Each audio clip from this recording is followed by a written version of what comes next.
अभी हम लोग आज डिस्कस करने वाले हैं the topic which is a very important topic of F block element.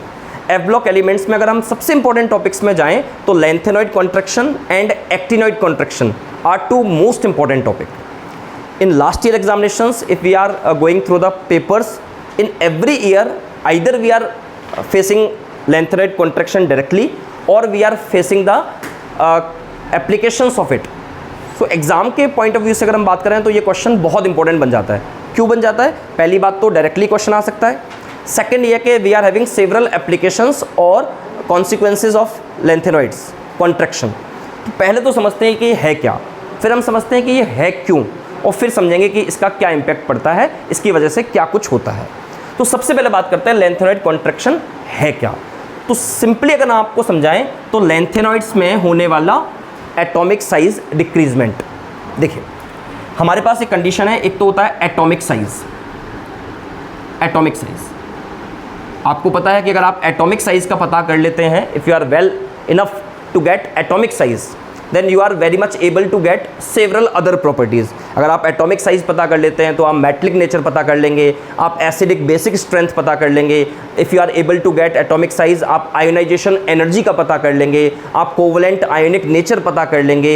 You will be able to get nature of compounds, कि वो आयोनिक बनेगा कि कोवलेंट बनेगा, वो आप पता कर लेंगे। अगर आप एबल हैं एटॉमिक साइज पता करने के, आप इलेक्ट्रॉन नेगेटिविटी का अज्यूम कर लेंगे। You will be able to get electron affinity, बहुत सारी चीज़ें आप पता कर लेते हैं। अगर मैं सिंप्लीफाई वे में कहूँ तो एटॉमिक स्ट्रक्चर का और एटॉमिक साइज का और आयोनिक साइज का पता करने के बाद you will be able to declare approximately every property of an element और एटॉम। आप एलिमेंट और एटॉम की सारी प्रॉपर्टीज को एक्सप्लेन कर सकते हैं।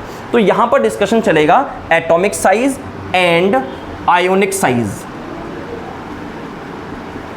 Of lanthanoids. अब एग्जाम में कैसे पूछ सकते हैं? एग्जाम में आपसे तीन तरह से क्वेश्चन बन सकता है। पहला क्वेश्चन तो आपसे ये बन सकता है कि what is lanthanoid contraction, explain it, which is a genuine question and it is a simplified pattern question. ये लगातार यही क्वेश्चन पूछा जाता है अगर पेपर का पैटर्न ईजी रहा तो। अगर इसी क्वेश्चन को थोड़ा सा टफ करके पूछा जाए तो कहा जाएगा कि why does lanthanoids having decreasement in atomic size, जबकि हमने डी ब्लॉक में क्या देखा था? डी ब्लॉक में शील्डिंग इफेक्ट और इफेक्टिव न्यूक्लियर चार्ज दोनों ने अपने आप को एक दूसरे को सेटल्ड कर दिया था, एक दूसरे को कंपेंशनेट कर दिया था, और वहाँ पर एटॉमिक साइज में रेगुलरिटी नहीं थी। वहाँ पहले क्या हो रहा था? घट रहा था, फिर क्या हो रहा था? फिर इक्वल हो रहा था, फिर क्या हो रहा था? फिर कम हो रहा था। यहाँ पर अगर हम बात करें लेंथेनॉइड्स में तो एटॉमिक साइज रेगुलरिटी घट रहा है। We are having a regular decreasement in atomic और ionic size of lanthanoids. The atomic size and the ionic size of lengthenoid, which are the F block members, is regularly decreasing throughout the series. Left hand side से right hand side में अगर आप scandium से जा रहे हैं lutetium तक, regularly the atomic size is decreasing. Atomic size में लगातार कमी हो रही है, आयोनिक साइज में लगातार डिक्रीजमेंट हो रहा है, और एटॉमिक साइज में और आयोनिक साइज में होने वाला ये डिक्रीजमेंट लेंथेनॉइड कॉन्ट्रैक्शन होगा। सो अगर मुझसे कोई पूछे कि sir what is lanthanoid contraction, तो मेरा बड़ा सिंपल सा आंसर है, lanthanoid contraction is the regular decreasement in atomic size and ionic size of lanthanoids. Lanthanoids के एटॉमिक साइज में और आयोनिक साइज में series wise left hand to right hand होने वाली लगातार कमी, उसे आप बोलेंगे lanthanoid contraction. Is that okay? Lanthanoid contraction में स्कैंडियम से आगे आगे आप जब मूव करेंगे तो एटॉम छोटा होता जाएगा। Scandium it will be cerium, it will be cerium to lutetium, cerium to lutetium. When you will move from cerium to lutetium क्या होगा? It will be regular decreasement in atomic size. Cerium से जैसे जैसे आप आगे बढ़ेंगे atom छोटा होता जाएगा। ओके, मूव ऑन करेंगे, एटॉम छोटा होता जाएगा। चलिए बात करते हैं कि लेंथेनॉइड कॉन्ट्रैक्शन क्या है। ये तो समझ आ गया, I am repeating it once again. Lanthanoid contraction is the regular decreasement in atomic और ionic size from cerium to lutetium और इन लेंथेनॉइड सीरीज। क्लियर है?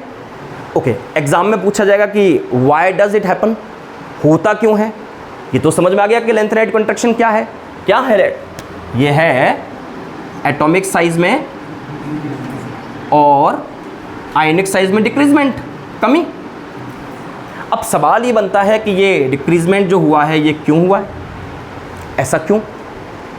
Okay, if you will go towards through the electronic configuration, अगर आप electronic configuration को देखें तो हमारा condition है 4f, 5d और 6s। अगर हम इसको ड्रॉ कर दें तो ये आपका न्यूक्लियस है। ये न्यूक्लियस में आपको पता है कि protons are present, around it orbits होते हैं which are divided into sub orbit, वो ऑर्बिटल्स में डिवाइडेड होते हैं। हम एक एग्जांपल मान लेते हैं कि ये तो आपका है 6s, ये आपका है 5d और ये आपका है 4f। ये कंडीशन रहेगी। In centre we are having nucleus, और न्यूक्लियस क्या करेगा? इन इलेक्ट्रॉन्स को अट्रैक्ट करेगा। This 4s is called outermost, this 5d is called penultimate, and this 4f is called pre-penultimate. Is that okay? So the attraction of this nucleus towards the outer electron will decide the size. इस nucleus का इन electrons पर या इस 6s electron पर, 5d electrons पर या बाकी सारे ऑर्बिट्स पर जो अट्रैक्शन रहेगा that will decide the atomic size. आप बेसिकली पढ़ के आए हैं कि एटॉमिक साइज को कंट्रोल करती हैं दो चीज़ें। द एटॉमिक साइज और आयनिक size is control by two things. One of them is effective nuclear charge. Effective nuclear charge. एक तो ये चीज़ है जो इस बात को तय करेगी या इस बात को डिटरमाइन करेगी कि कोई एटॉम कितना छोटा होगा या कितना बड़ा होगा। It is also called Z effect, इसे आप जेड इफेक्ट भी बोलते हैं। तो आप इफेक्टिव न्यूक्लियर चार्ज बोलिए या जेड इफेक्ट बोलिए, this is one of the thing which will control the atomic size. ये एटॉमिक साइज को कंट्रोल करने वाली एक फैक्टर है। इतना समझ में आ रहा है? ये बेसिक है, ये हमारा ऑलरेडी पढ़ा हुआ है। सेकेंड चीज जो है जो एटॉमिक साइज को कंट्रोल करती है वो है शील्डिंग इफेक्ट। शील्डिंग इफेक्ट जिसे आप और बोल सकते हैं स्क्रीनिंग इफेक्ट। स्क्रीनिंग इफेक्ट, तो शील्डिंग इफेक्ट जो है या स्क्रीनिंग इफेक्ट जो है that is the second thing which control the atomic size. Atomic size को या आयनिक साइज को कंट्रोल करने वाली दूसरी चीज़ है। चलिए एक बार फ्लैशबैक में चलते हैं। हम लेंथेनाइड कॉन्ट्रैक्शन की बात कर रहे हैं। लेंथेनाइड कॉन्ट्रैक्शन क्या होता है? Regular decreasement in atomic size और आयनिक साइज ऑफ लेंथेनॉइड्स। जब ये एक्टिनॉइड्स में होगा तो हम कहेंगे regular decreasement in atomic size और आयनिक साइज इन एक्टिनॉइड्स, तो वहाँ एक्टिनॉइड कॉन्ट्रैक्शन हो जाएगा। कॉन्ट्रैक्शन का मतलब होता है कमी, एटॉमिक साइज में कमी हो रही है। अब एटॉमिक साइज में ये जो कमी हो रही है ये कोई बड़ा इशू नहीं है। अगर आप पूरी की पूरी पीरियडिक टेबल में देखें तो आपका जनरल कंसेप्ट क्या बोलता है? The general concept of periodic table says that when you are moving from left hand side to right hand side in the same period atomic size decrease, no issue at all. फिर हम यहाँ इतना हंगामा क्यों कर रहे हैं? फिर हम लेंथेनाइड कॉन्ट्रैक्शन में इतना जोर क्यों लगा रहे हैं? यहाँ भी तो वही हो रहा है जो पीरियडिक टेबल में नॉर्मली होता है। एक्चुअल में इसका रीज़न ये है कि इससे जस्ट पहले हम ट्रांजिशन एलिमेंट पढ़ के आए हैं और ट्रांजिशन एलिमेंट्स में ये मामला गड़बड़ हो रहा था। वहाँ एटॉमिक साइज में इरेगुलरिटी थी, वो पहले घट रहा था फिर बराबर हो गया फिर बढ़ रहा था। So that kind of consequence are arising in our mind. अब वो सिचुएशंस हमारे दिमाग में पैदा हो रही है कि वहाँ ऐसा हो रहा था तो यहाँ क्यों नहीं हो रहा। If you are getting 80% and none of the student from your school is getting 80%, आपको दुख नहीं होगा because you have got maximum. But suppose करिए कि you are getting 80%, somebody is getting 80.5, आपको दुख हो जाएगा। तो this is a comparative issue. हम एफ ब्लॉक में लेंथेनाइड कॉन्ट्रैक्शन में कोई बहुत मिरेकल नहीं करने वाले, हम सिंपली इस बात को एक्सप्लेन कर रहे हैं कि लेंथेनाइड्स के एटॉमिक साइज में कमी लगातार क्यों हो रही है, जबकि नॉर्मली पीरियडिक टेबल में ऐसा होता है। बट यहाँ ये क्वेश्चन इंपॉर्टेंट क्यों बनता है? क्योंकि ट्रांजिशन एलिमेंट जो उसके जस्ट पहले हैं उनमें ऐसा नहीं हो रहा था, तो हम यहाँ भी एक्सपेक्ट कर रहे थे कि यहाँ भी ऐसा ही हो, उनमें भी फ्लक्चुएशंस आएँ एटॉमिक साइज में। चलिए वापस आते हैं। अब बात करते हैं कि लेंथेनॉइड का एटॉमिक साइज या आयोनिक साइज दो चीज़ों पर डिपेंड करेगा, और उनमें से पहली चीज़ है इफेक्टिव न्यूक्लियर चार्ज, जिसको आप जेड इफेक्ट भी बोलते हैं। एक्चुअल में जेड इफेक्ट या इफेक्टिव न्यूक्लियर चार्ज का मतलब क्या है? इफेक्टिव न्यूक्लियर चार्ज का मतलब है इस न्यूक्लियस में बैठे हुए प्रोटॉन्स का इन आउटर इलेक्ट्रॉन्स पर लगने वाला अट्रैक्शन। क्लियर? और आप जानते हैं कि ये अट्रैक्शन क्यों लगा है? क्योंकि electrons are negative in charge. Okay, and you should recall it, the charge of electron was discovered by Millikan from oil drop experiment. Okay, and in the centre we are having protons and protons are positively charged, ये भी आपको पता है। और आपको basically पता है कि positive attract negative, the law of electrostatic attraction. Electrostatic attraction defined that positive charge will be attracted by negative and vice versa, electron will attract nucleus, I mean proton, and proton will attract electron. Is that okay? Electrons are spreaded and protons are clumped. Proton एक जगह है, density कम है तो effectiveness ज़्यादा होगी, attraction ज़्यादा रहेगा। तो इलेक्ट्रॉन्स के ऊपर न्यूक्लियस का अट्रैक्शन न्यूक्लियर चार्ज या इफेक्टिव न्यूक्लियर चार्ज है। अब इसमें जो इफेक्टिव वर्ड है इसका क्या मतलब है, तो will discuss about it later on, थोड़ी देर में बात करते हैं। उधर आता है शील्डिंग इफेक्ट। मैं आपको बता दूं कि कई बार एग्जाम्स में ऐसा हुआ है कि एग्जामिनर ने लेंथेनॉइड कॉन्ट्रैक्शन पूछा ही नहीं है, he is having no interest in lanthanoid contraction. वो आपसे डायरेक्टली पूछेगा what is shielding effect, what is screening effect, वो आपसे ये पूछ लेगा। तो it can be an individual question, ये भी इंडिविजुअल क्वेश्चन बन सकता है और ये भी इंडिविजुअल क्वेश्चन बन सकता है, ठीक है। तो यहाँ पर प्रोटॉन्स का अट्रैक्शन इलेक्ट्रॉन पर लगेगा, प्रोटॉन का अट्रैक्शन जितना ज़्यादा होगा इलेक्ट्रॉन उतने ही खिंचे हुए होंगे, उतना ही नज़दीक होंगे, उतना ही नियर बाय होंगे एंड अल्टीमेटली एटॉमिक साइज उतना ही छोटा होगा। अगर मैं आपसे कहूँ कि अगर ये बढ़ेगा तो आपका आंसर रहेगा कि एटॉमिक साइज घटेगा। इलेक्ट्रोस्टैटिक अट्रैक्शन क्या कहता है कि जितना ज़्यादा ये अट्रैक्शन लगाएगा वो एटॉम उतना ही छोटा होता जाएगा। तो ये तो सिंपल बात है। शील्डिंग इफेक्ट और स्क्रीनिंग इफेक्ट क्या है इसे समझते हैं, क्योंकि इसे समझने के लिए, लेंथेनॉइड कॉन्ट्रैक्शन को समझने के लिए इन दो कॉन्सेप्ट्स का क्लियर होना बहुत ज़रूरी है। और जब तक ये दोनों कॉन्सेप्ट क्लियर नहीं होंगे तब तक आप कंफर्म मानिएगा कि आप लेंथेनॉइड कॉन्ट्रैक्शन और एक्टिनॉइड कॉन्ट्रैक्शन का आंसर इफेक्टिवली नहीं दे पाएंगे, ठीक है। तो मेरा आपको पहले इन दोनों को समझाना एम है, उसके बाद हम लेंथेनॉइड कॉन्ट्रैक्शन के कंक्लूजन पे आएंगे कि ऐसा हुआ क्यों। देखो ध्यान से, आप ये तो जानते हैं कि किसी भी पीरियड में या किसी भी पीरियडिक टेबल के एक सीरीज़ में जब आप लेफ्ट हैंड से राइट हैंड में जाते हैं तो एटॉमिक नंबर बढ़ता है। अगर आप देखें तो सीरियम का एटॉमिक नंबर 58 है और जैसे जैसे आप मूव ऑन करते हैं 71 तक जाते हैं, I mean you are reaching to lutetium, तो आप ये देख रहे हैं कि एटॉमिक नंबर बढ़ रहा है। क्या आप मेरी बात से एग्री हैं? The atomic number from cerium to lutetium is increasing stepwise, 1 1 1 add on होता जा रहा है, बढ़ता जा रहा है। आप ये बात भी जानते होंगे कि in a series orbit number remain stable. आप देखिए आपके फिक्स हैं 4f 5d 6s, ये फिक्स हैं आपके। तो जब आप सीरीज में लेफ्ट हैंड से राइट हैंड में मूव करते हैं तो एटॉमिक नंबर तो बढ़ रहा है, या सुनो। और अगर आप देखें तो पीरियड नंबर सेम है, I mean orbit number same है, ऑर्बिट नंबर सेम है, एटॉमिक नंबर बढ़ता जा रहा है, सर्किल्स बराबर हैं, एटॉमिक नंबर बढ़ता जा रहा है, न्यूक्लियर चार्ज, न्यूक्लियस का जो अट्रैक्शन है वो बढ़ता जा रहा है, और न्यूक्लियस का जब अट्रैक्शन बढ़ता जाएगा तो इलेक्ट्रॉन्स के ऊपर अटैचमेंट या अट्रैक्शन बढ़ता जाएगा एंड अल्टीमेटली एटॉमिक साइज घटता जाएगा। यही तो होता है, ओके। तो इसे आप बोल सकते हैं जेड। लेकिन इसमें इफेक्टिव वर्ड का क्या मतलब है? इसे तो न्यूक्लियर चार्ज कहेंगे। The attraction of nucleus on outer electron is called nuclear charge. इसमें ये कहाँ से आ गया, जेड इफेक्ट कहाँ से आ गया? एक्चुअल में जेड का मतलब है एटॉमिक नंबर और जेड इफेक्ट का मतलब है एटॉमिक नंबर की वजह से लगने वाला अट्रैक्शन।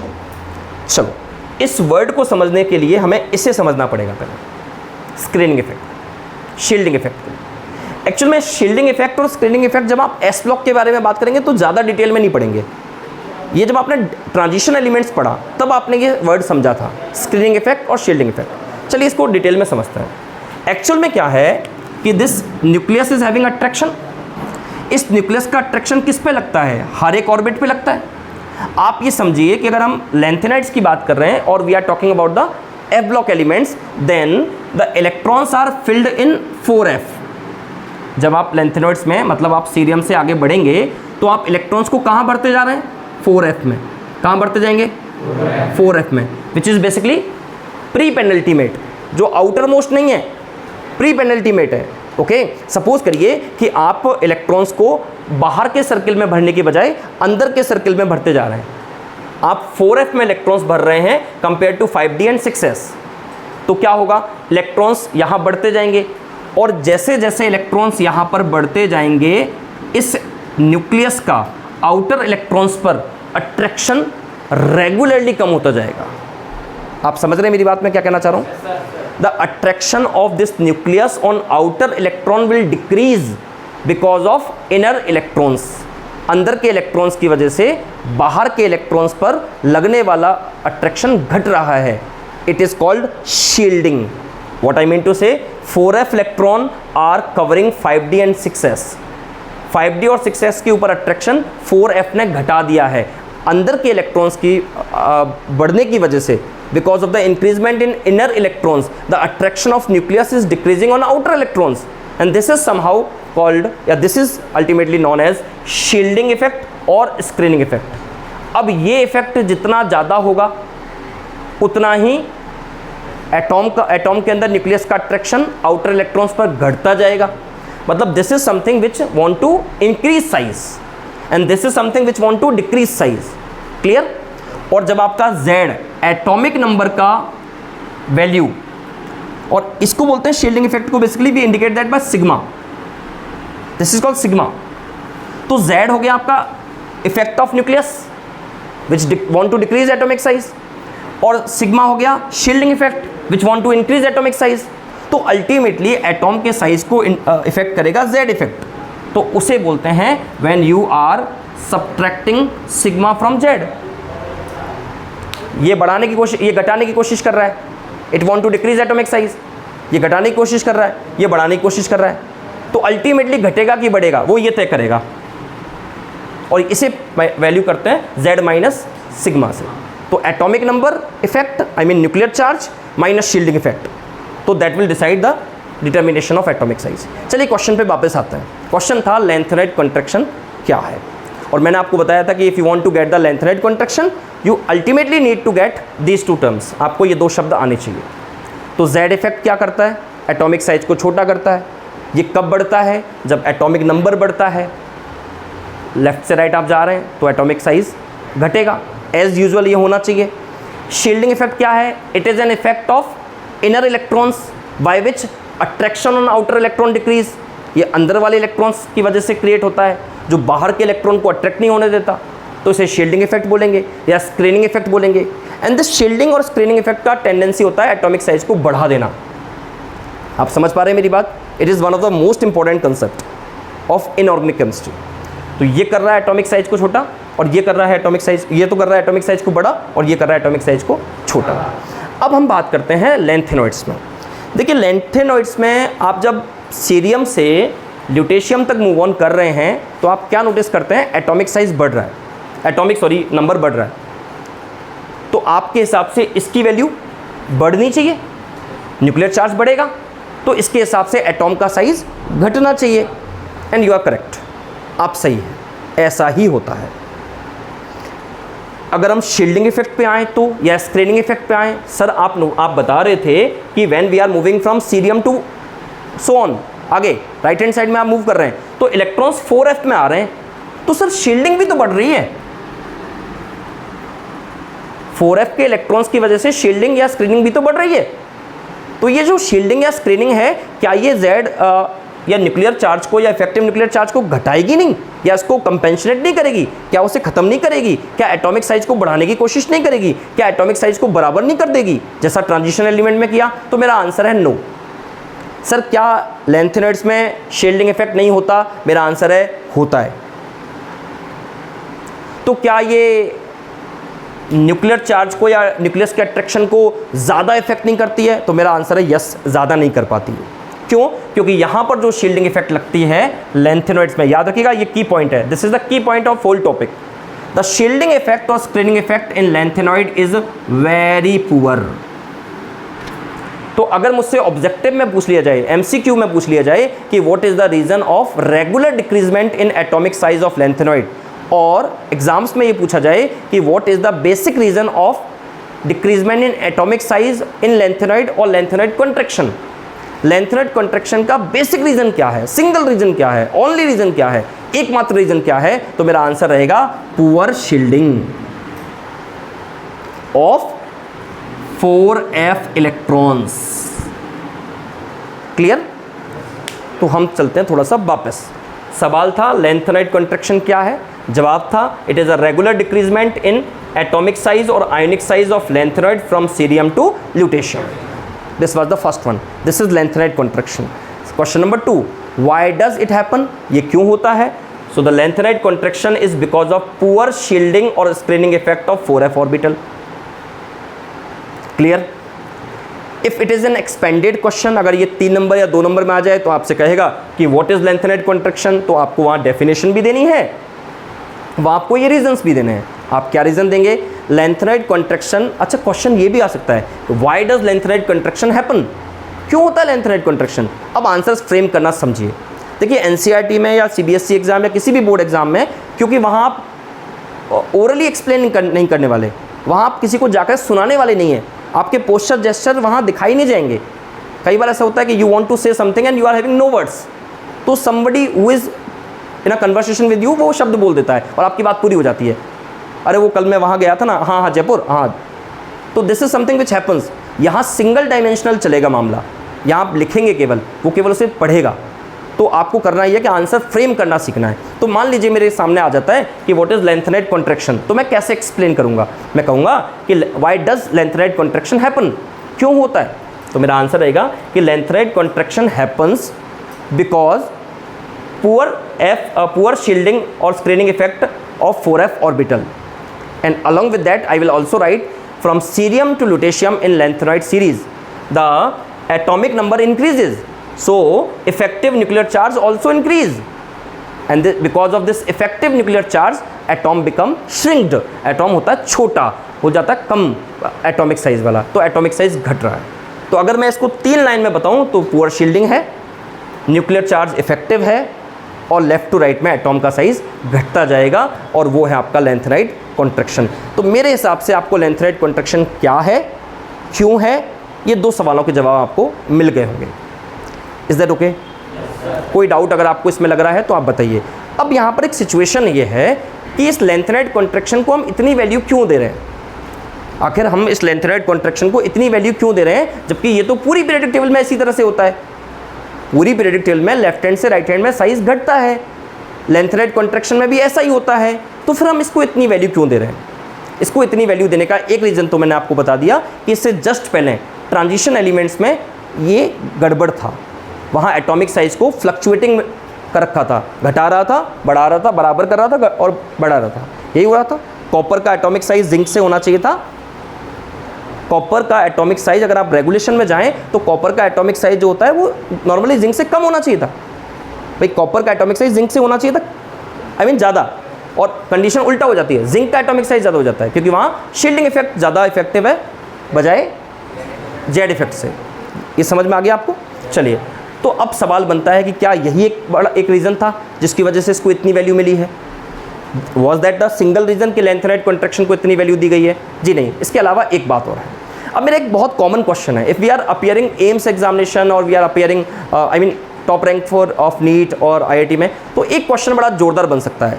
वो ये है कि sir we got it, poor shielding of 4f orbital create poor shielding effect और screening effect of 4f orbital create lanthanide contraction. ये बात तो एग्री है, आपको आंसर समझ में आ गया? पुअर शील्डिंग और screening of 4f orbital create lanthanide contraction. Is that okay? But अगर मैं सवाल को पूछ लूँ आपसे कि why does it show poor shielding, 4f का पुअर शील्डिंग हुआ क्यों? 4f ने ऐसा क्या बिगाड़ दिया आपका कि उसका आपने पुअर शील्डिंग बोल दिया? This is a well you can say designed question which can be asked in any exam. किसी भी एग्जाम में अगर आपको बच्चे की टॉपेस्ट नॉलेज चेक करनी है कि ये क्या वास्तव में नॉलेजेबल है, तो फिर वहाँ आप ये पूछ सकते हैं कि आखिर 4f का पुअर शील्डिंग हुआ क्यों? What is the basic reason of poor shielding? आपने डी में तो नहीं बोला पुअर शील्डिंग, आपने जब बात करी थी 3D या 4D में, वहाँ तो आप कह रहे थे, वहाँ तो आपने पुअर शील्डिंग नहीं बोला। यहाँ पुअर शील्डिंग क्यों हुआ? 4f का पुअर शील्डिंग इफेक्ट होता क्यों है? Why does it show poor shielding? That was your question yesterday, कल पूछा था किसी ने, 4f का पुअर शील्डिंग क्यों है? तो मैं आपको इसका जवाब देता हूँ। इसके लिए आपको 11th क्लास के बेसिक कंसेप्ट पर जाना पड़ेगा, ऑर्बिटल्स के शेप पर। अगर आपको याद हो तो हमने छोटी क्लास में 11th क्लास में पढ़ा था कि ऑर्बिटल्स में s ऑर्बिटल की शेप होती है स्फेरिकल, याद है आपको? p orbital is dumbbell shape, p orbital dumbbell shape होता है, d orbital double dumbbell shape होते हैं, और अगर आपको f ऑर्बिटल्स का पता है तो वो डिफ्यूज होता है, ये पता है आपको? f ऑर्बिटल्स की शेप कैसी होती है? इर्रेगुलर, डिफ्यूज्ड, बिखरी हुई, uncertain. Which orbitals contains uncertain shapes? F. which contains double dumbbell shape? D. single dumbbell? P. circle spherical shape? S. can you tell me the name of that orbital which is D but having a single dumbbell? dz square. याद है आपको? dz में केवल single dumbbell होता है, second spins around it. याद है आपको? तो वहां पर हम f ऑर्बिटल्स के लिए क्या बोल रहे थे? f ऑर्बिटल्स की शेप कैसी होती है बेटा? इर्रेगुलर। और f ऑर्बिटल्स की शेप इर्रेगुलर है, इसका मतलब यहां पर होने वाले इलेक्ट्रॉन्स दूर दूर होंगे। Okay, one more time, the shape of f orbital is irregular और diffused. It is one of the extreme good kind of question. सबसे अच्छे क्वेश्चन आज का, f ऑर्बिटल्स का या 4f ऑर्बिटल्स का पुअर शील्डिंग क्यों है? The answer is very clear. f orbitals का जो शेप होता है वो होता है इर्रेगुलर। सो उसमें जो होने वाले इलेक्ट्रॉन्स होंगे वो होंगे डिफ्यूज्ड। डिफ्यूज जानते हैं? बिखरे हुए, फैले हुए। और जब इलेक्ट्रॉन फैले हुए होंगे तो अगर आप एक कंपेयर करें छलनी से, S के अंदर जो छलनी होगी उसके छेद बहुत छोटे छोटे होंगे क्योंकि इलेक्ट्रॉन्स पास होंगे, बंधे होंगे, टाइटली बॉन्डेड है। अगर आप P में जाएंगे तो वहाँ थोड़ा सा गैप बनेगा, D में जाएंगे तो थोड़ा ज़्यादा बनेगा, F में तो डिफ्यूज्ड हैं, बहुत ज़्यादा बिखरे हुए हैं। तो आप मुझे बताइए कि is it possible to create effective shielding या इफेक्टिव स्क्रीनिंग हो सकती है जब आप इलेक्ट्रॉन दूर दूर हैं तो उनके बीच में गैप ज़्यादा है तो न्यूक्लियस का मौका पड़ जाएगा इलेक्ट्रॉन्स को खींचने का। Is that okay? समझ में आ रहा है? yes, मेरा क्वेश्चन ये था कि why does 4f create poor shielding? Answer is very straight. In 4f the electrons of 4f are diffused, their density is very less, they are scattered because of irregular shape of f। पुअर शील्डिंग क्यों है? क्योंकि electrons diffused हैं। Electrons diffused क्यों हैं? क्योंकि इसका शेप इर्रेगुलर है और because of this irregular shape it create poor shielding और poor shielding create lanthanide contraction. This is the ultimate conclusion of the topic. ये टॉपिक का अल्टीमेट कंक्लूजन है। अब यहाँ पर दो बातें आपको और एड ऑन करनी है और वो दो बातें एड ऑन करने में पहली बात तो ये है कि आखिर इस लेंथेनाइड कॉन्ट्रैक्शन से होता क्या है, व्हाट आर द सिग्निफिकेंस और what are the applications of it. इससे होता क्या है? अगर एफ ब्लॉक एलिमेंट्स में लेंथेनाइड्स ने लेंथेनाइड कॉन्ट्रैक्शन कर भी दिया तो उससे क्या फ़र्क पड़ गया? इतनी हाहाकार, इतनी मारामारी क्यों हो गई?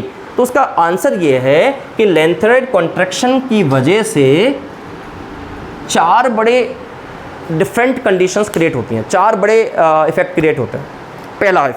पहला इफेक्ट तो ये है कि लेंथेनाइड कॉन्ट्रैक्शन की होने की वजह से सारे के सारे लेंथेनाइड जो होते हैं वो प्रॉपर्टीज़ में अप्रॉक्सीमेटली सिमिलर हो जाते हैं। Hello, I am talking about the first application of lanthanide contraction. तो हमारा टॉपिक है लेंथेनाइड कॉन्ट्रैक्शन के क्या क्या रिजल्ट्स हैं या लेंथेनाइड कॉन्ट्रैक्शन करता क्या है, लेंथेनाइड कॉन्ट्रैक्शन की वजह से होता क्या है, पीरियोडिक टेबल पर क्या इफेक्ट पड़ता है, प्रॉपर्टीज़ पर क्या इफेक्ट पड़ता है। तो अगला टॉपिक हमारा क्या है? लेंथेनाइड कॉन्ट्रैक्शन के एप्लीकेशंस या इसके सिग्निफिकेंस, यूजेस। ये मेरे हिसाब से अगर क्वेश्चन का लेवल थोड़ा और बेटर रहा, अगर आपसे क्वेश्चन टफ पूछने की मंशा एग्जामिनर की रही तो it can B one of the part. सबसे पहली चीज़ समझना, पॉइंट टू पॉइंट समझेंगे। सबसे पहली चीज़, जैसे लेंथेनाइड कॉन्ट्रैक्शन होता है तो इनकी जो प्रॉपर्टीज़ हैं, किनकी? लेंथेनाइड्स की, वो लगभग सेम हो जाती हैं। प्रॉपर्टीज़ में लगभग सिमिलरिटी है। एक शो करेगा तो सारे शो करेंगे, एक करेगा तो सारे के सारे। तो इसकी वजह से होता क्या है कि आप देखिए, nature has its own role. प्रकृति के अपने नियम हैं। अगर उसे पता है कि somebody will not be able to catch someone and eat someone, उसे पता है कि कोई शिकार नहीं करने लायक है, उसके नाखून नहीं है, उसके दांत नहीं है, तो उसे घास दे दिया, नेचर ने दिया है अपने आप, so that it can feed it self, अपने आप को पेट भर सके। और जिसको नाखून और दांत दिए उसको कहा कि you can kill someone and you can get someone, उसको ये दे दिया। नेचर का अपना लॉ है and we are also a natural animal. हम भी प्राकृतिक जानवर हैं, तो हमारे ऊपर भी वो लागू होते हैं अकॉर्डिंग टू एवरीथिंग। ये बेसिक लॉ ऑफ कंसेप्ट है, बेसिक लॉ ऑफ नेचर है। बात को समझने की कोशिश करिएगा कि यहाँ पर इस लेंथेनाइड का क्या इम्पैक्ट पड़ता है। तो आप जानते हैं कि every metal till 92 uranium, last natural element found in nature. After that we are producing every element. So they are called transuranic और man made. Is that okay? From 93 onward, 93 से लेकर के 118 या जो भी डिस्कवर्ड हो रहे हैं वो सारे के सारे मैन मेड हैं। Okay, so all the elements after 92 uranium are man made. Okay, अब ये जो मैन मेड एलिमेंट है उसमें एक एलिमेंट और आपको जोड़ना पड़ेगा, that is 43 number technetium, which is from D block element, transition element में, वो भी मैन मेड है। सो एग्जामिनर पूछे कि first man made element technetium 43। Is that okay? चलिए I am repeating once again, ये सारे के सारे जो लैंथेनॉइड्स हैं ये एटॉमिक साइज में, आयनिक साइज में डिक्रीजमेंट शो कर रहे हैं, तो प्रॉपर्टीज़ में लगभग सिमिलरिटी आ रही है। और इनकी जो प्रॉपर्टीज़ में लगभग सिमिलरिटी आती है उसकी वजह से क्या होता है कि इनको, इनके ओर्स से आप किसी भी मेटल को किससे गेन करते हैं? ओर्स से। ओर्स से आप मेटलर्जिक प्रोसेस से साफ़ करते हैं। आयरन का हेमेटाइट होता है, आयरन का आपके एल्युमिनियम का बॉक्साइट होता है ना, मैग्नीज का पायरोलोसाइट होता है, वी हैव डिस्कस यूरेनियम का पिच ब्लेंड होता है। ये सारे ओर्स हैं ना, इन ओर्स से मेटल को क्या करना पड़ेगा? सेपरेट करना पड़ता है। आपको बता दूं कि लैंथेनॉइड्स को उनके ओर से, क्योंकि लैंथेनॉइड्स में एक और होता है जिसका नाम है मोनोजॉइट, ये क्वेश्चन एग्जाम में आ चुका है, मोनोजॉइट। तो monazite is an ore of lanthanoids, lanthanoids का ओर है। अब इस मोनोजॉइट से लैंथेनॉइड जो है cerium, praseodymium, neodymium, promethium, samarium, europium, gadolinium, इसमें सबका अमाउंट है, सब मिक्स हैं। क्योंकि इनके अंदर लैंथेनॉइड कॉन्ट्रैक्शन होता है, प्रॉपर्टीज़ में सिमिलरिटी बहुत ज़्यादा है, तो इन्हें अलग करना मुश्किल है। पहला एप्लीकेशन लैंथेनॉइड कॉन्ट्रैक्शन का ये है कि they have similarity in properties and it will be very hard to separate them from their ores. Lanthanoids को उनके ओर से अलग करना मुश्किल है और इसका रीज़न है lanthanoid contraction. Is that okay? So hard to separate from ore. 3 question यहाँ पर हिडन थे। पहला क्वेश्चन ऐसा क्यों है? Because they have similarity in properties. दूसरा question what is the common ore of lanthanoids? Monazite. Okay, तो ये आप ध्यान रखिएगा, ये 2 इंपॉर्टेंट क्वेश्चन जनरली एग्जाम्स में आए हैं। दूसरा क्वेश्चन ये है कि लैंथेनॉइड्स का जो कॉन्ट्रैक्शन होता है उसकी वजह से एक बड़ा इम्पैक्ट होता है। आपको याद है जब मैं आपको ट्रांजिशन एलिमेंट पढ़ा रहा था तो मैंने आपको बताया था कि ट्रांजिशन एलिमेंट में 3D सीरीज है स्कैंडियम वाली, याद है आपको? 4D सीरीज है इट्रियम वाली, 5D सीरीज है लैंथेनम वाली एंड 6D सीरीज थी एक्टिनियम वाली। ये आपको पता है? स्कैंडियम के बाद नेक्स्ट एलिमेंट था टाइटेनियम, इट्रियम के बाद था जिरकोनियम, लैंथेनम के बाद था हॉफनियम और एक्टिनियम के बाद आएगा रदरफोर्डियम RF। 104 103 तक तो वही है, लॉरेंशियम एक्टिनाइट था, ये आएगा ना, सॉरी इसको थोड़ा एक एक एलिमेंट ले रहे हैं, लास्ट वाला इसके एक्टिनियम के बाद 14 एलिमेंट गायब हो जाएंगे, फिर ये आएगा रदरफोर्डियम। समझ में आ रहा है इतना आपको? इसके जस्ट बाद वाला एलिमेंट ये है, इसके जस्ट बाद वाला ये है, इसके बाद वाला ये है, इसके बाद वाला ये है। आपको समझ आ रहा है? अगर आप स्कैंडियम से टाइटेनियम में जाते हैं तो आप नोटिस करिएगा, या स्कैंडियम से आप इट्रियम में आते हैं। 1 मिनट इस बात को, कंसेप्ट को ध्यान से समझिएगा। मेरे हिसाब से ये 2 टॉपिक्स को या 2 चैप्टर्स को कवर कर रहा है, तो थोड़ी सी इंपॉर्टेंस ज़्यादा बन जाती है। When you are moving from scandium to yttrium, जब आप स्कैंडियम से इट्रियम में जाते हैं तो आप क्या नोटिस करते हैं? एटॉमिक साइज बढ़ता है। क्यों बढ़ता है? ऑर्बिट नंबर बढ़ गया। ये 3D है, ये 4D है, इसका 4th पीरियड है, इसका 5th पीरियड है, n-1D होता है ना। तो ये इन दोनों में कौन बड़ा होगा? इट्रियम। इट्रियम से बड़ा कौन होगा? लैंथेनम। और लैंथेनम से बड़ा कौन होगा? एक्टिनियम। ये तो होता है ग्रुप में, ऊपर से नीचे आता है, एटॉमिक साइज बढ़ता है। क्यों बढ़ता है? ऑर्बिट नंबर बढ़ता है। अगर आप इधर आ जाएं तो सेम कंसेप्ट लगना चाहिए। टाइटेनियम से बड़ा कौन है? Is that okay?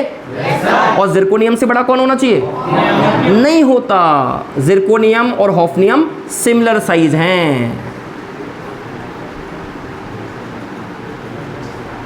Similar in size. और यही है सबसे इंटरेस्टिंग क्वेश्चन जो कि इसकी वजह से हुआ है।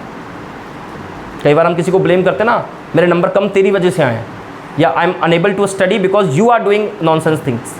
तो यहाँ पर यही हो रहा है कि यहाँ पर टाइटेनियम और जिरकोनियम में तो कलेश कोई नहीं था। Zirconium was greater than titanium, zirconium titanium से बड़ा है undoubtedly, no doubt at all, very easy to confirm. लेकिन अगर आप जिरकोनियम से हॉफनियम में जा रहे हो, मतलब आप 4D सीरीज से 5D सीरीज में जा रहे हो, तो आप क्या देखते हैं? हॉफनियम बराबर है, किसके? जिरकोनियम के। सर इससे जस्ट पहले इट्रियम तो लैंथेनम से छोटा था, मतलब लैंथेनम बड़ा था और इट्रियम छोटा है। इसमें तो लग रहा है ये काम, इसमें क्यों नहीं हो रहा? तो इसके पीछे रीज़न है कि जब आप लैंथेनम से आगे जाएंगे, लैंथेनम का नंबर है 57 और इसका नंबर है 72, तो आप कुछ चीज़ नोटिस करें, यहाँ लैंथेनम और हॉफनियम के बीच में 14 एलिमेंट्स गायब हैं और वो कहाँ हैं? वो ये रहे, वो है लैंथेनॉइड्स। वो कौन है? लैंथेनॉइड्स। और इन लैंथेनॉइड्स ने अपने एटॉमिक साइज में किया है कॉन्ट्रैक्शन। तो सोच के देखिए, अगर आप उतर रहे हैं जिरकोनियम से हॉफनियम में, atomic size should be increase, zirconium से हॉफनियम में बढ़ना चाहिए, लेकिन लैंथेनम से हॉफनियम में आने पर क्या हो गया? तो ऑर्बिट नंबर बढ़ने से एटॉमिक साइज बढ़ा और लैंथेनाइड कॉन्ट्रैक्शन की वजह से एटॉमिक साइज घटा। तो बढ़ा और घटा, दैट इज कंपेंशनेट, वो हो जाता है बराबर। तो जिरकोनियम से हॉफनियम में एटॉमिक साइज बढ़ता है ऑर्बिट की वजह से, लेकिन लैंथेनाइड कॉन्ट्रैक्शन की वजह से घट जाता है और ये हो जाते हैं similar in size. This is the second application. Question exam में आएगा, why does zirconium is equal to hafnium while yttrium is lesser than the lanthanum? Yttrium lanthanum से छोटा है बट जिरकोनियम हॉफनियम के बराबर है, क्यों? या फिर why does the atomic size of 4D series and 5D series is equal? 4D series और 5D सीरीज का एटॉमिक साइज बराबर क्यों है? सर यहां तो नहीं था, यहां तो लैंथेनम बड़ा बताया आपने इट्रियम से, सही बताया था। क्यों? क्योंकि यहां पर लैंथेनाइड कॉन्ट्रैक्शन हुआ ही नहीं है। लैंथेनाइड कॉन्ट्रैक्शन किसके बाद होगा? लैंथेनम के बाद। तो लैंथेनम का क्या दोष है? अगर लैंथेनम के बाद लैंथेनाइड कॉन्ट्रैक्शन होगा तो लैंथेनम का क्या दोष है? तो लैंथेनम पे तो नहीं लगेगा ना लैंथेनाइड कॉन्ट्रैक्शन, क्योंकि उसके बाद आए थे 14 एलिमेंट्स। तो अरे यार, लैंथेनाइड कॉन्ट्रैक्शन का इफेक्ट हॉफनियम पे पड़ेगा। Okay, why we should show the impact on lanthanum? वहाँ तो हुआ ही नहीं था ये। तो लैंथेनम जो है वो बड़ा है इट्रियम से, बट अगर आप आगे देखें तो जिरकोनियम हॉफनियम के बराबर है और उसका कारण है लैंथेनाइड कॉन्ट्रैक्शन। तो मैं आपको बता दूं, सेकंड एप्लीकेशन ये था कि the atomic size of 4D and 5D is approximately equal because of lanthanide contraction. Sir 3D 4D में क्यों नहीं हुआ? वहाँ कोई लैंथेनाइड कॉन्ट्रैक्शन है ही नहीं, वहाँ क्यों होगा? तो ये आपको ध्यान रखना है। ये सीधा सीधा भी आ सकता है जिरकोनियम हॉफनियम की तरह, ये इनडायरेक्टली भी पूछ सकते हैं 4D और 5D के वजह से। क्या आपको मेरी बात समझ आ गई है? अगर आपको ये मेरी बात समझ में आ गई है तो ये दूसरा बड़ा अचीवमेंट हमने लैंथेनाइड कॉन्ट्रैक्शन से कर लिया। The third is also very interesting, तीसरा भी बड़ा इंपॉर्टेंट है। आप मुझे बताइए कि अगर आप बात कर रहे हैं, we are discussing from cerium to lutetium, आप सीरियम से ल्यूटेशियम की तरफ जा रहे हो और अगर आप इनका एटॉमिक साइज या आयोनिक साइज देख रहे हो, तो मुझे बताइए सीरियम से ल्यूटेशियम तक जाते जाते आयोनिक साइज घट रहा है कि बढ़ रहा है? इट इज डिक्रीजिंग, घटेगा, मतलब ल्यूटेशियम का एटॉमिक साइज छोटा रहेगा और सीरियम का बड़ा रहेगा। इसमें कोई डाउट है क्या? आपने 11th क्लास में एक बेसिक कंसेप्ट पढ़ा होगा, फेजेंस लॉ या फायांस लॉ, जो ये कहता है कि जितना छोटा कैटायन होगा, जितना छोटा पॉजिटिव आयन होगा, वो नेगेटिव आयन का अपनी तरफ पोलराइजेशन उतना ही ज़्यादा कर पाएगा। नेगेटिव आयन जितना बड़ा होगा और पॉजिटिव आयन जितना छोटा होगा, वो उतना ही ज़्यादा पोलराइजेशन कर पाएगा, उतना ही ज़्यादा अट्रैक्ट कर पाएगा अपनी तरफ और उतना ही ज़्यादा कोवलेंट नेचर बढ़ता जाता है। Hello, I am repeating once again, when you are moving from cerium to lutetium because of lanthanide contraction, ionic size is regularly decreasing, from cerium to lutetium lanthanide contraction is regularly decreasing the atomic ionic size। तो ionic size घटने की वजह से positive charge का impact negative को attract करने के लिए बढ़ता जाता है और इट बिकम्स मोर कोवलेंट या it prefer to produce covalent compound rather than ionic compound. Covalent compound बनाने की टेंडेंसी बढ़ती है, आयोनिक कंपाउंड बनाने की टेंडेंसी घटती है। अगर कोई मुझसे पूछ ले कि एक सीरियम का कंपाउंड है और एक ल्यूटेशियम का कंपाउंड है, कौन ज़्यादा आयोनिक है, तो आई विल आंसर कि सीरियम ज़्यादा आयोनिक है, ल्यूटेशियम कम आयोनिक है। कौन ज़्यादा कोवलेंट है, तो ल्यूटेशियम ज़्यादा कोवलेंट है, सीरियम कम है। क्लियर? फिर से रिपीट करते हैं। लैंथेनाइड का कॉन्ट्रैक्शन होने की वजह से सीरियम से ल्यूटेशियम तक मूव ऑन करते करते आयनिक साइज में डिक्रीजमेंट होता है। आयनिक साइज में डिक्रीजमेंट होता है तो पोलराइजेशन ऑफ नेगेटिव चार्ज बढ़ता है और जब पोलराइजेशन ऑफ नेगेटिव चार्ज बढ़ता है तो कोवलेंट नेचर बढ़ता है और कोवलेंट कंपाउंड बनने की टेंडेंसी बढ़ती है। तो कोवलेंट कंपाउंड ज़्यादा कौन बनाएगा? जो राइट साइड में हैं, और जो लेफ्ट साइड में है उनका कोवलेंट कंपाउंड बनाने का टेंडेंसी कम रहेगा। ये तीसरा यूज़ है, ये बड़ा इंपॉर्टेंट काम था और ये थोड़ा सा आपको समझना पड़ेगा। It is something which is application based. जब चीज़ें एप्लीकेशन बेस्ड होती हैं तो क्वेश्चन टफ बनता है। क्लियर है? जिसमें देखो पॉजिटिव चार्ज जितना छोटा होता जाएगा ना, वो डिस्टॉर्शन ऑफ नेगेटिव आयन उतना ही ज़्यादा करेगा, नेगेटिव आयन को अपनी तरफ उतना ही खींचेगा और कोवलेंट नेचर बढ़ेगा। याद है आपको, phi is equal to charge of anion upon charge of cation. Fajans law में ये बोलते हैं कि फाई वैल्यू जो है ना वो कोवलेंट कैरेक्टर को डिटरमाइन करती है। सुनो दोबारा, एक सेकेंड इसको रिवाइज कर लेते हैं। जो फाई वैल्यू है, ओके, वो फाई वैल्यू डिटरमाइन करती है कोवलेंट नेचर को। जितना ज़्यादा कोवलेंट नेचर या फाई वैल्यू उतनी ज़्यादा कोवलेंट नेचर। और उसके लिए डायरेक्टली फॉर्मूला है we can have size of anion upon size of cation. Okay, anion का साइज जितना बड़ा और कैटायन का साइज जितना छोटा उतना फाई ज़्यादा और उतना कोवलेंट नेचर ज़्यादा आएगा। तो covalent nature left to right बढ़ेगा। लैंथेनॉइड्स में covalent nature left to right बढ़ेगा because we are having smaller ionic size. Clear? एक लास्ट और है, वो एप्लीकेशन है लैंथेनॉइड का and that is also very important, वो भी इंपॉर्टेंट है। देखिए, आपने कंसेप्ट पढ़ा है केमिस्ट्री में, एक बहुत सिंपल कंसेप्ट है और वो कंसेप्ट है एसिडिक और बेसिक स्ट्रेंथ का। ओके, आप क्या कहते हैं एसिडिक और बेसिक स्ट्रेंथ में? आप कहते हैं एसिडिक स्ट्रेंथ का मतलब होता है इलेक्ट्रॉन एक्सेप्टेंस और बेसिक नेचर का मतलब है इलेक्ट्रॉन डोनेशन। ये आपको पता है। दूसरी बात आपको ये भी पता है कि when metal react with water और बेस, जैसे इन्होंने किसी ने बेस से रिएक्शन कर ली या हम इसके हाइड्रोक्साइड बना लें, लैंथेनॉइड्स के जो हाइड्रोक्साइड है, सीरियम हाइड्रोक्साइड, जैसे आपको मालूम है इनका ऑक्सीडेशन स्टेट कॉमन कितना है? +3। तो सीरियम का बनेगा सीरियम हाइड्रोक्साइड, प्रोसडायमियम का क्या बनेगा? प्रोसडायमियम हाइड्रोक्साइड, नियोडायमियम हाइड्रोक्साइड, ऐसे ही बढ़ता जाएगा। और आगे आप तो आप क्या नोटिस करते हैं कि जब आप लेफ्ट हैंड से राइट हैंड में सही जा रहे हैं तो एटॉमिक साइज घट रहा है, आयनिक साइज घट रहा है। तो द टेंडेंसी ऑफ आप नोटिस करिए कि आप इधर से सीरियम से जा रहे हैं, प्रोसडायमियम, नियोडायमियम, इधर जाते जा रहे हैं, तो आप क्या देख रहे हैं कि इनका जो बेसिक स्ट्रेंथ है, the basic strength is regularly increasing because of the decreasement in size. The basic strength is regularly increasing. इनका बेसिक नेचर जो है वो बढ़ता जा रहा है। Are you getting my point? तो from left to right hydroxide का बेसिक स्ट्रेंथ बढ़ता जा रहा है, सीरियम से ल्यूटेशियम तक आपका कोवलेंट नेचर बढ़ता जा रहा है। आप देखें तो एटॉमिक साइज घटता जा रहा है। और इसके अलावा मैंने आपको बता दिया कि 3D और 4D सीरीज़ का एटॉमिक साइज 4D बड़ा है, लेकिन 4D और 5D में बराबर हो रहा है बिकॉज ऑफ लैंथेनॉइड कॉन्ट्रैक्शन। तो ये लैंथेनॉइड कॉन्ट्रैक्शंस के एप्लीकेशंस हैं जो एग्जाम्स में जनरली क्वेश्चंस बन सकते हैं। तो हमने लैंथेनॉइड कॉन्ट्रैक्शन क्या है, क्यों है और लैंथेनॉइड कॉन्ट्रैक्शन के क्या क्या एप्लीकेशंस हैं वो सब हमने इस लेक्चर में समझा है। अब आपका काम ये है कि एक बार इसको कम्प्लीटली डिटेल में पढ़ें, समझें और फिर अगर आपको लगता है कि इसमें कोई डाउट है तो we will revise it once again. And इसके अलावा आपको इसके एक बार इसके रेलेवेंट क्वेश्चंस को भी कवर करना है so that we can be assure कि ये टॉपिक हमें आ गया। और आई एम अश्योरिंग यू कि in this year we are definitely going to have a question from here. हमको यहाँ से पक्का एक क्वेश्चन मिलने वाला है लैंथेनॉइड कॉन्ट्रैक्शन से। सो मेरे हिसाब से कंप्लीट करें, ठीक? तो ये लैंथेनॉइड कॉन्ट्रैक्शन आप एक बार पढ़ लीजिएगा। समझ में आ गया क्या? आई थिंक थोड़ा सा मुझे भी आज इसका कैमरे का फोबिया था बट मैं